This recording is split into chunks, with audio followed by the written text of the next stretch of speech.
Hello, and welcome back to another episode of Creedal. It is Holy Week. It is now Friday of Easter week, or as the Eastern Catholics call it, Bright Week. We are in the Easter octave still. This is a Friday when you can eat meat, and I hope that you're doing that if you are a Catholic and otherwise would be abstaining from meat on Friday. So this Easter week really is my favorite week of the entire year. Easter is my favorite holiday. Many people, and especially when I was a kid, I loved Christmas because that's when I got all the presents, but I really love Easter because it allows us to dive into the Paschal mystery in a really full way. Christ is alive. He is really, truly alive. And when I say that, I don't mean it in the way that many people mean it today, in a sort of ethereal or mystical sense. Christ is actually physically alive as well. I think the proof for the physical resurrection is very strong, and I've done a podcast episode on that recently. I'll link to that in the show notes. I also recommend to you the work of William Lane Craig, the Christian philosopher, who's done a lot of work on the physical resurrection. There are a bunch of others too, and I think I cite them in the podcast episode that I did on this, but the proof for the physical resurrection is really strong, and anyone who says that it's not simply hasn't looked at the evidence. It's not to say that you cannot in any way or argue that Christ did not physically resurrect from the dead, but I do think that the argument that he did is in fact the stronger one. And this is why people like Lee Strobel, who set out to disprove the key tenets of Christianity, most especially the resurrection, often end up being convinced that something happened and the tomb really was empty. So Jesus is in fact alive.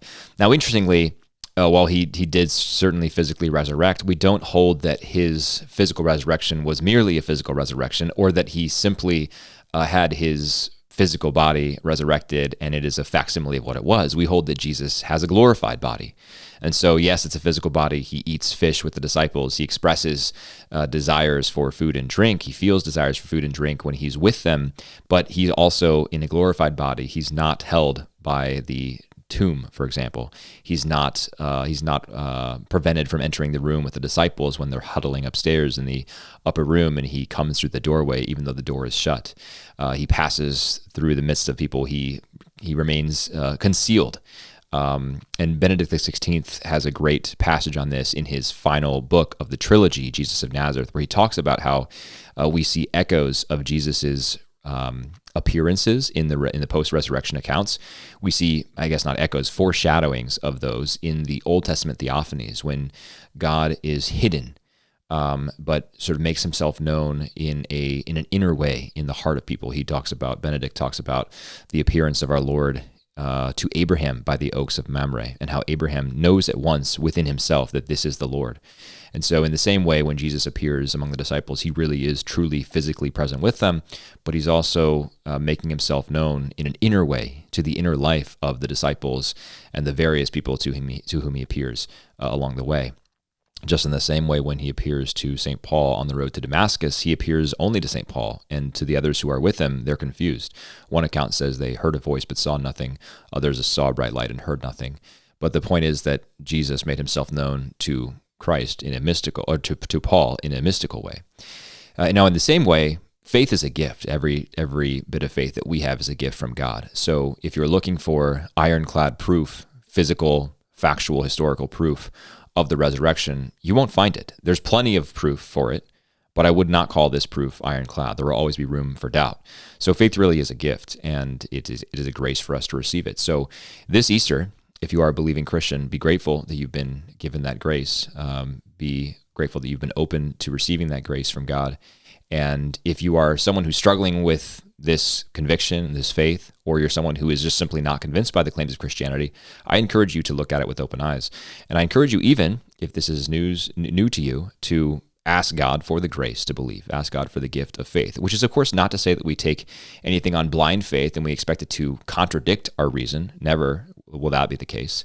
But rather that we declare that the tenets of faith, the deepest realities of our mystical faith, are not wholly accessible to reason.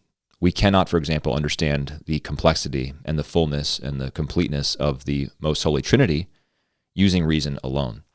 Now, even with faith, we can't understand it all, because to understand something is to actually have something fully accessible by reason. And the mysteries of the faith do transcend reason, right? We can approach them with reason, and we can see arguments for their truth and veracity through reason, but faith will always be a gift. So that's my very brief reflection at the beginning of Holy Week.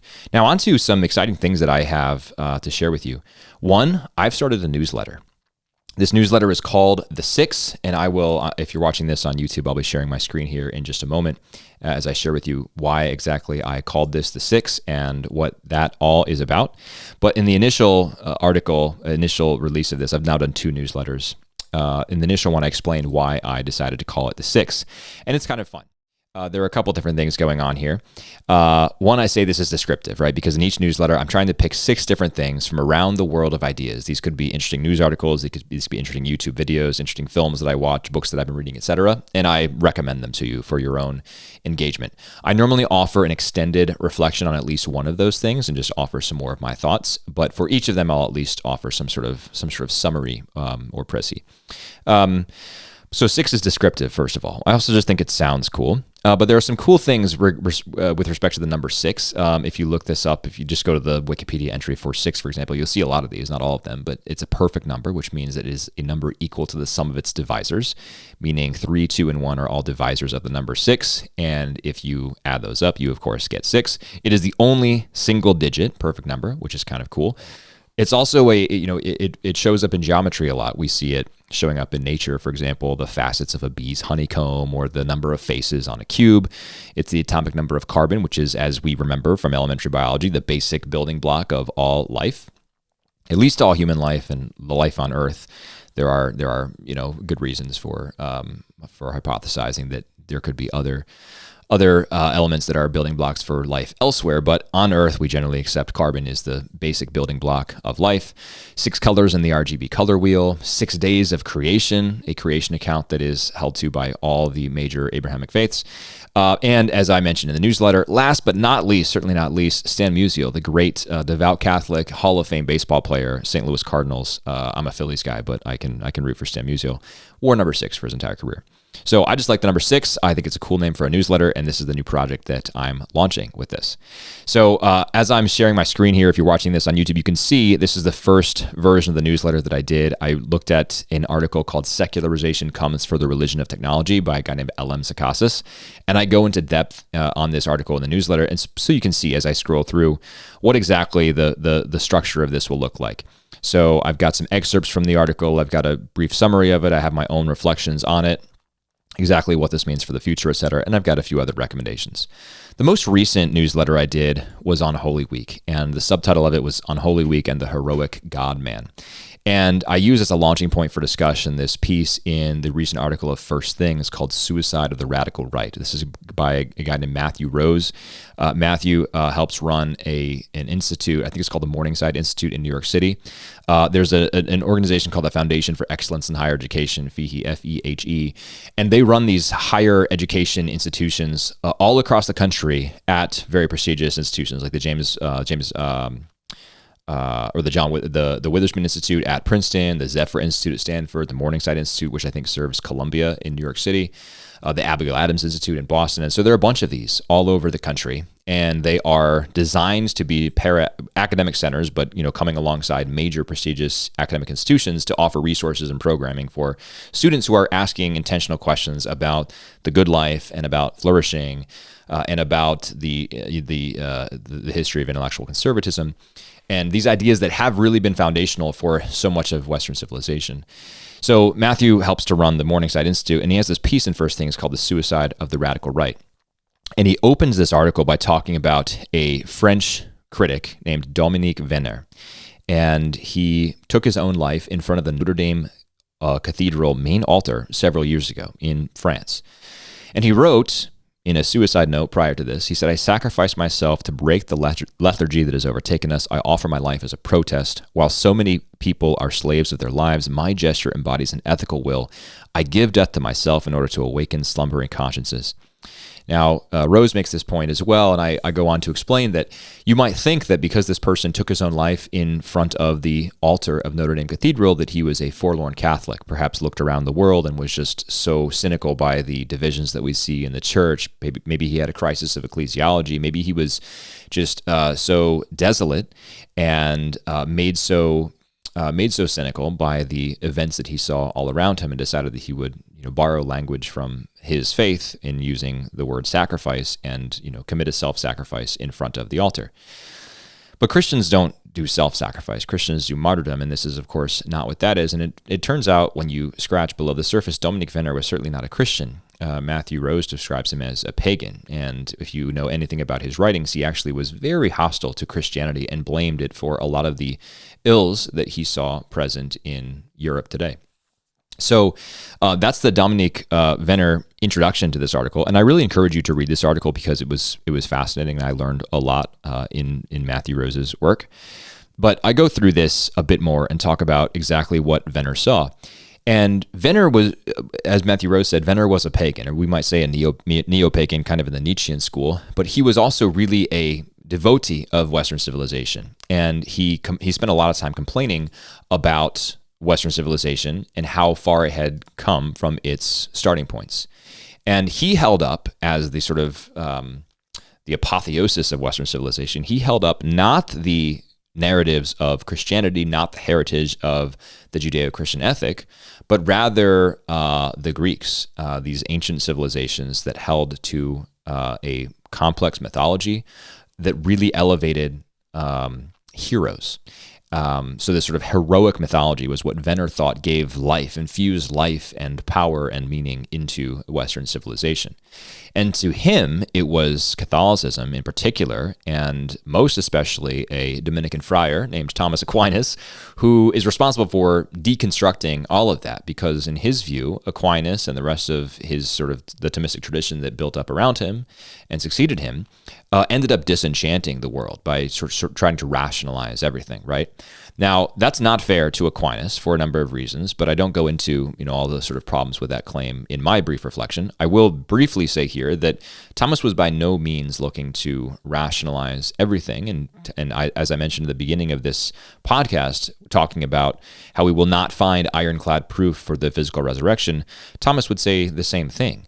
Thomas understands that God is not fully accessible to human reason, but that does not mean that he is inaccessible to human reason. And so human reason does point to God, but human reason does not fully explain God, right? To understand the distinction is very important because we have to recognize that Christianity does not claim, has never claimed, that God is wholly accessible to human reason.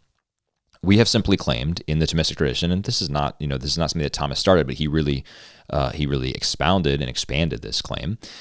We claim that our reason can point to God, right? And we can uncover truths about God using our reason. This is why the Church Fathers talk about sort of two scriptures. Not to say that in a sort of, I guess, a hyperbolic sense, but one of those is the actual written word of God that is the divinely inspired word of God. And the other is creation that all around us attests to the beauty and grandeur and reality of God. But to Venner, it was the Catholics and especially the Dominicans following Thomas who just tried to rationalize everything. And that rationalization led to a disenchantment. Now, I do think that he is at least right in the diagnosis, wrong in the reasons. It's certainly not the case that it was Catholicism that disenchanted the world, because we look at Catholicism today. Catholicism itself is becoming disenchanted, and it's not its own doing, right? This is sort of the zeitgeist of the age.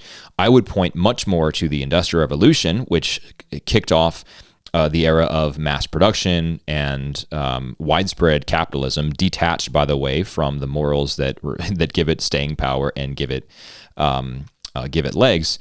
That then carried on to its logical conclusion, ends up in this hyper-technologized society in which we find ourselves now, and it's that, in fact, that disenchants us. So now when someone encounters a possible miracle or an actual miracle, their first tendency is to doubt the miracle and say, what technological thing can we do to accomplish this? I've been reading through Exodus with my children, and it's interesting how in the Exodus account, God calls Moses and eventually his brother Aaron, when Moses says he's not up to the task, to go to Pharaoh and work these miracles, right? And Pharaoh his first response is just have his own magicians come in and replicate it, right? So we can think of the technologists of today as the magicians of Pharaoh, and their task is to replicate the things that were previously unexplained. Now, there's an interesting point around the fourth plague when I think it's the flies or the gnats, when Pharaoh's magicians can't replicate it. So Moses and Aaron have gone in here and they've thrown their staff on the ground, and the staff turns into a snake, and the magicians can do that. They turn the Nile into blood, and Pharaoh's magicians can do that. But eventually they get to a point where the magicians can't replicate it, right? And even so, Pharaoh's heart is hardened and says basically, I'm not going to listen anyway, right? Even though my own magicians, my own technologists can't replicate this, they're saying this is a miracle. I'm not going to do it. I'm not going to believe. And there is this similar sense of disenchantment that permeates our 21st century today that I think Venner was absolutely right to identify. And this certainly causes problems for us, not just for the church, but across society. I think this has led to an erosion of identity. It has led to an erosion of relationships. It's led to an erosion of the institution of marriage. And the effects of that are far-flung and far-reaching. So I explore this a little bit more, and I encourage you to look at my brief reflection on this to understand what I'm talking about. But my ultimate takeaway from this was that Venner, sadly, was missing the forest for the trees, because he had built up his entire worldview around this worship, this exaltation of the mythic hero, the archetypal hero. And when we look at Christianity, what we actually see is the fulfillment, the ultimate hero, the fulfillment of all those classical archetypes of heroes. Because the fact is, humanity has recognized that it needs a savior, and we have built for ourselves this complex mythology. You can look at the Romans, you can look at the Greeks, you can look at mythology from the Zoroastrians or any number of polytheistic religions around the world, and you can see that there's a complex mythology around these. We have this longing to elevate creatures higher than ourselves, to put them on pedestals, right? And to Venner, that's a good thing because it gives us meaning. One way to look at that is to say that all of these heroes are constructed. All of these archetypes are simply mythologies, and they're mythologies that are not true. Another way to look at that is to say that there actually is something true in these archetypes simply because, not simply because, but demonstrated by the fact that they are so universal and so widespread. It says something that virtually every human civilization up to the birth of Christ had this sort of hero archetype mythology in its lore, in its tradition. Right? And so one way to look at that is just to look at this as sort of an evolutionary outgrowth that can be discarded. Another way to look at that, especially when we do pair this with the robust evidence surrounding Christianity and the physical resurrection in particular, is that all of these are foreshadowings, right? That there's some meta-narrative going on here, and Jesus Christ is the fulfillment of that meta-narrative, of all of those human expectations that contributed to the elaborate mythologies. Jesus Christ is a fulfillment of that. Now, the other interesting thing about this is that the hero, the God-man, who becomes man, he becomes incarnate, he doesn't embrace his heroship in a visible and powerful way. He does not come riding on the clouds in glory with the staff in his hand.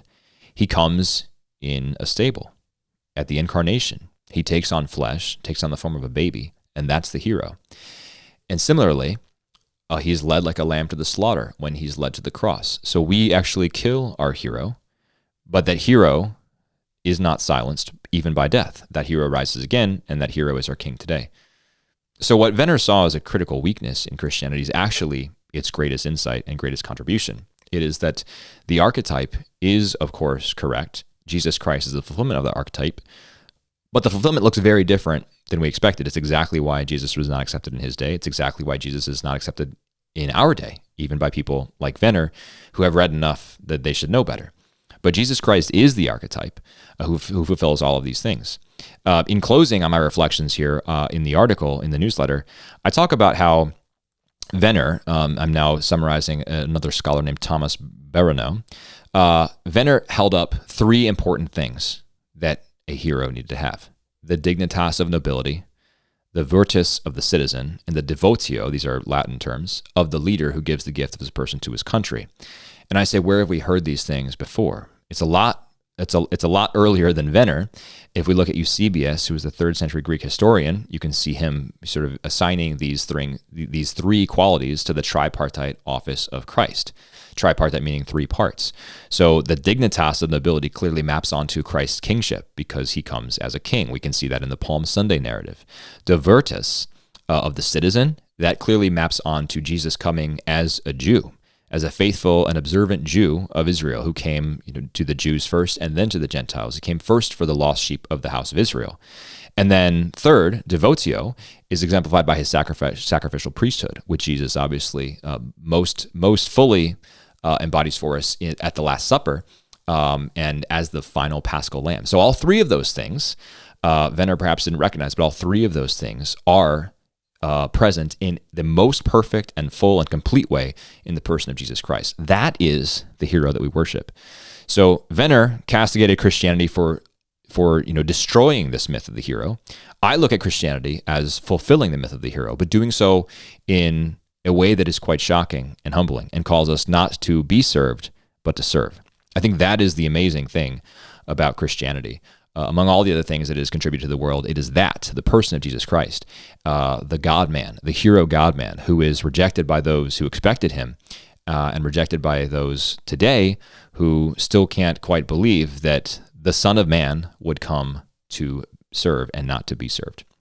So anyway, I encourage you to check this out. Check out the article by Matthew Rose as well, and I linked to the other one by Thomas Baranow.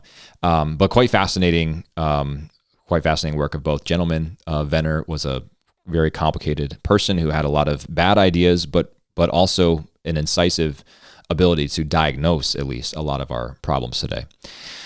Just to give you an idea, I'll share my screen again if you're watching this on YouTube, but in the newsletter I also talk about this recent article in the New York Magazine by Andrew Huberman. Andrew Huberman is a very popular podcaster. He's often associated with sort of red pill movement.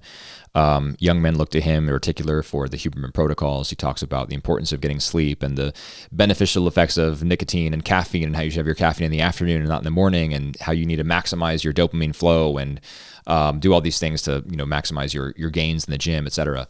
And so there are certainly good things that Huberman says. I've watched a few of his videos and find them interesting. He's a neurologist, ophthalmologist at Stanford University, and so he has the credentials to talk through a lot of the things that he does go into at length for his viewers.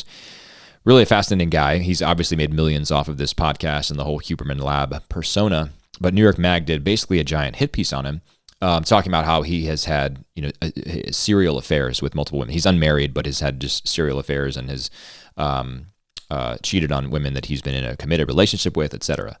Now, all of this is really unfortunate because so many young men hold this guy up as a model, and we obviously need role models for young men who can show those young men what being in a committed marriage relationship looks like, and how being an alpha male is not simply about saying yes to every passion that rules you, or every passionate impulse that you feel. And so that's sad that Huberman's not that. I also think it's interesting, however, that New York Magazine clearly wanted to go after this guy because he does have the voice of so many young men who are now skewing conservative in record numbers and really diverging from their women counterparts on the political ideology scale. And it's interesting that New York Mag went after him in this specific regard because it was only in January that they published an entire issue, the cover of which was advertising their key article for that magazine issue, which was all about polyamory, a guide for the curious of polyamory. So New York Mag apparently has sort of recovered their traditional ideals of commitment and marriage, which is a great relief since just in January they published a practical guide to polyamory. I also highlighted this article called "The War at Stanford," and I want to share with you a clip from another thing I highlighted in this newsletter called, or not called, but it's a guy named Jensen Huang. Jensen Huang is one of the most successful businessmen who you've probably never heard of. When people think about valuable companies today, they think about Apple and Microsoft and Facebook and Google, but there's one that is more valuable than some of those that I just mentioned, and enormously successful. It's benefited from two really big developments recently. One is cryptocurrency mining, and the other is artificial intelligence. The thing that both of those things need is vast amounts of compute, and where do we compute power, right? And where do we get compute power? On a little microchip or a graphics processing unit, a GPU. And NVIDIA is this company that has made many of these. So if you have a computer, there's a good chance that you have an NVIDIA graphics card in it. So what's interesting to me is that I was on Twitter and found this video from Jensen Huang where he's talking about resilience and the importance of it. He's speaking, I think, at a Stanford student event. So there was a Stanford student who asked him a question, basically says, what's your advice for us who are looking to enter the workforce soon? I'm going to play this for you, and you can hear his response, and then we'll talk through it briefly. One of my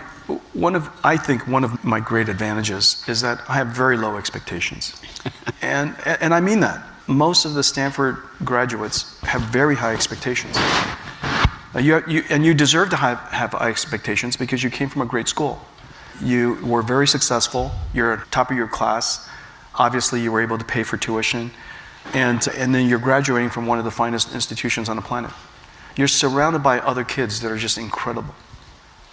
You naturally have very high expectations. People with very high expectations have very low resilience. And unfortunately, resilience matters in success. I don't know how to teach it to you except for I hope suffering happens to you. And I was fortunate that I grew up with my parents providing a condition for us to be successful on the one hand, but there were plenty of opportunities for setbacks and suffering, and to this day I use the phrase pain and suffering inside our company with great glee. And the reason, and I mean that, boy, this is going to cause a lot of pain and suffering. And I mean that in a happy way, because you want to refine the character of your company. You want greatness out of them. And greatness is not intelligence. Greatness comes from character, and character is informed out of smart people. It's formed out of people who suffered. And so that's it. And so if I could wish upon you, I don't know how to do it. For all of you Stanford students, I wish upon you ample doses of pain and suffering. So I think this is fascinating for a number of reasons. There's a bunch of good things in here. One of the things that stood out to me is he says, greatness is not about intelligence, but greatness is about character. That is such a novel position for us to hold today. We often don't talk about character enough. We don't even know what character is. I'm also reading G.K. Chesterton's Heretics right now. And in the first couple chapters, Chesterton talks about how, these sort of Victorian or post-Victorian writers scandalized with their bawdy literature, right? People are sort of delving, they're violating Victorian morals by writing these, horrifically scandal-ridden accounts. And Chesterton says, people get that wrong a lot. What scandalized people is not that they were scandalized by the bad things that were happening, but that there was no holistic account of the good. And he says further that at the fall, in the garden, mankind suffered the first fall, and through that fall, we gained the knowledge of good and evil. Chesterton says now we've gained a second fall, and through that, we've lost the knowledge of the good, and now we only have the knowledge of the evil. So the problem with so much of our literature and writing today is that we know all about what evil is, and we know all about what the bad stuff is, but we don't have a vision of the good. So we can't really talk about what character is. We can talk about what character isn't, and you can look at someone, this person embezzled money from the firm, or this person preyed on women by engaging in multiple non-consensual sexual encounters, right? So we can talk about the bad things, and we can all agree, yeah, that's bad, we shouldn't do that, but we can't actually talk about the good things. We don't really have a good conception, a holistic conception of what character is. But I do think that Jensen's absolutely correct when he says greatness comes not from intelligence, but from character, right? So the credentials that you have, congratulations, you're a Stanford student, you might get a perfect score on the LSAT or the GMAT or whatever. That is not greatness. Greatness comes from character. And second, and this is the really important thing that I want to clue in on for this conversation, is that greatness does not, the character does not come from intelligence or from training or from sitting in school or doing homework or, surfing TikTok. Character comes from difficulty, from pain and suffering, because that pain and suffering produces resilience. And I also think he's right to say that today, people who have credentialed backgrounds, people who are sitting there, they've had very affluent upbringings, they've had everything handed to them, or they've always had it easy because they're so intelligent, they're likely to be not resilient people, because resilience only comes from pain and suffering. I'm reading another book now. I'll probably have more things to say about it on a future podcast, called The Anxious Generation by Jonathan Haidt. This is a brand new book, just came out a couple weeks ago, and lots of people are talking about it on the internet. Jonathan Haidt is a moral psychologist. He wrote the book The Righteous Mind. He also wrote The Coddling of the American Mind with his colleague Greg Lukianoff, I think is the last name. He wrote a book on happiness a while ago. I don't remember the exact title. But one of the things he says in the Anxious Generation book, which makes the argument that Gen Z is the anxious generation because of their dependence on technology and the way that we've constructed technology to in unprecedented ways and tried it out on young people's brains, and it's really fundamentally altered the way that they engage with the world around them. One of the things he says is that we have made this generation much less resilient by overly supervising their interactions in the real world and not supervising their interactions well enough in the digital world. And so I was thinking about that as I was listening to Jensen Huang talk about this as well, that resilience is what produces character. And if we don't have the situations, the pain and suffering to produce resilience, we will not get better. The third thing is that this really is a Catholic lens, I think, on things. I have no idea what Jensen Huang's religious persuasions are, but he's nonetheless articulating a truth that is recognizable to, I think, people across cultures and backgrounds and religions, but that is that these hard things are good for us. And contra the prosperity gospel that still flourishes in certain quarters of the U.S. today, the Catholic Church has never promised release from suffering. If you look at any of the accounts of the apostles, they all died a death of martyrdom or exile, and they did not have an easy life. So we've never been promised that life will be easy. We've in fact promised, we've been promised by Christ the exact opposite, that life will be hard. But the upshot of that suffering is redemption, because that suffering produces endurance, right? So St. Paul has talked about this, the same sort of process that Jensen Huang talks about. It is through the suffering that we become better people, and that is a cause for rejoicing. So I thought that was really fascinating. Hopefully you enjoyed that as well. I'll stop there with a recap of the newsletter. I encourage you to go sign up. Go to creedal.substack.com. I will include a link in the show notes here as well, but I would love to have you sign up for this newsletter. It's free right now. And so I encourage you to sign up, and I may turn subscriptions on at some point in the future, but for right now they're not on. So please feel free to sign up and get weekly things in your inbox. Another thing I want to share with you, I am starting to do more of the speaking circuit. So you can find more about that, or send me a note to come speak at your event, be that a parish event or institution of higher education or a nonprofit or for-profit, anything like that. I'd love to come to your event and speak. There's a list of topics that I've spoken about previously on my website. I will also link this to the show notes, and I'm happy to talk about any of those things or other things as well. And I'll work within your budget as best I can to make that happen. So please let me know if that's something that would be of interest to you. On a related note, there's a think tank called New Polity, NEWPOLITY. I will also link this in the show notes. But they're great. They're run out of Steubenville, where the Franciscan University of Steubenville is. Run by these guys named Jacob Imam and Mark Barnes, who are friends of mine. Now they're friends of mine. I just met them last fall when they asked me to do this. But they're this whole, if you poke around on their website, newpolity.com, you poke around and look at some of their essays and video courses and books, you'll see that they are thinking very deeply and very carefully about what it means to be someone who's pursuing human flourishing in 2024, when we have so many forces that are antithetical to our flourishing arrayed against us. And so they're asking provocative questions like this one, this conference running May 23rd to 25th, 2024. The question is, should we therefore destroy the servers? And so they're asking very hard questions about what does it mean to be a Christian or anyone who's pursuing human flourishing in a digital age. Do we have to just shut down everything? Do we have to become Luddites? Do we need to just have Wi-Fi free homes and no cell phones and just go fully analog? It's a good question. We should definitely talk about that. I will be participating in a debate against Mark Barnes, who is one of the founders of the New Polity magazine. And we will be debating the question of prayer apps and whether or not prayer apps are inimical to the spiritual life. I will be taking the nay. He will be taking the yay. We've talked about it. We actually have a lot of common ground on this, but for the purpose of the debate, I'll be taking the nay. I do think there are certainly ways in which prayer apps can be inimical to the spiritual life, but I also think that there are plenty of ways in which they are not. And I wouldn't be working for Hallow, where I do work, if I was not convinced of that.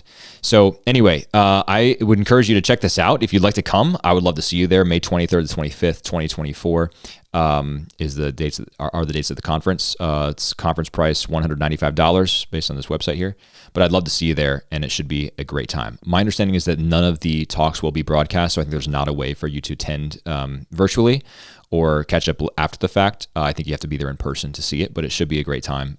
These guys are doing great work, and I'm excited. You also hear some other great people. Matthew Crawford is fantastic. He wrote the books Zen and the Art of Motorcycle Maintenance, Shop Classes Soulcraft, and The World Beyond Your Head. I have not read the last of those 3, but I really want to. It's on my list, and I've heard fantastic things. DC Schindler, I don't know his work very well, but he's been recommended to me as one of the greatest Catholic philosophers alive today. So for what it's worth, I've heard really good things. I'm excited to hear more from him. Andrew Willard-Jones teaches at Steubenville, did his work in history at SLU. R.R. Reno is the editor of First Things. Alex Plato, I've corresponded with him in the past as well. He also is at Franciscan, teaches philosophy there. I already talked about Mark. And then Jacob. Jacob, like me, studied at Oxford, so we have that in common. And he's an economist by training. He focuses on the sort of ethics of investment and all of that. And then Ruben. I do not know Ruben, but I'm sure he's great. And he is involved in Steubenville, including the Steubenville theater scene, which is pretty cool. So anyway, I would love to see you there. Let me know if you're going to attend, and we can certainly we can make plans to meet up in person. All right, so that's that. I've got some links to share with you in the show notes. Please sign up for the newsletter. Think about coming to the conference so I can meet up with you in Steubenville, and let me know if you or someone that you know would like to have me speak at one of your events in the future. Until next time, have a great and blessed Holy Week, bright week. Until next time, God bless you.